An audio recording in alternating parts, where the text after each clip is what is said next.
Alors moi, juste pour vous dire un peu quels grands je rencontre, pour moi les grands que je rencontre c'est des distributeurs, Amazon, Auchan, Carrefour, Fnac et autres LDLC. Et ce sont des investisseurs, des gros investisseurs, deep pockets, parce que quand même le problème du business du smartphone, c'est qu'il faut quand même beaucoup de cash pour rentrer là-dedans. Donc on a besoin d'un investissement assez conséquent. Donc c'est les deux players en fait que je vais voir qui sont des grandes entreprises pour moi.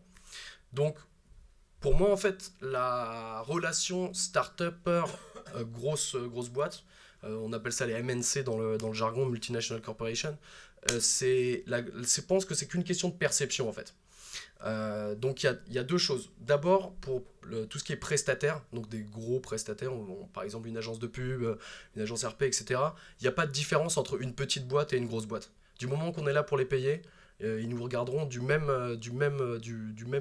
pied d'égalité en fait. Donc ça c'est la première chose. La deuxième chose, c'est qu'on va voir des grandes entreprises, par exemple des distributeurs pour moi. Donc là, c'est plus un challenge. En fait, c'est plus une question de perception. Ce qu'il faut savoir, en fait, entre une grosse boîte et une start-up, c'est qu'on est bon à faire des choses différentes. Dans une start-up, on est agile, on bosse à des heures qui sont un petit peu différentes que les heures de bureau normales. On sait faire, on est plus rapide dans l'exécution des idées. On a moins de hiérarchie qui nous fait valider à n plus 1, n plus 2, n plus 3, n plus 4, n plus n. Donc il faut en fait savoir mettre ça en valeur par rapport à la grosse entreprise et dire par exemple bah vous voyez moi je suis une petite boîte mais pour valider mes commandes sur mes livraisons sur Amazon je fais ça en deux temps trois mouvements parce que justement j'ai une personne qui est dédiée à ça et comme j'ai pas non plus 100 milliards de commandes par jour du coup je peux réagir assez vite contrairement à un Samsung par exemple avec un directeur d'achat qui gère 50 000 distributeurs et qui va mettre 2 semaines à valider des bons de commande. Donc ça il faut le savoir le mettre en avant. Donc c'est juste une question vraiment de... On a un job qui est pareil, mais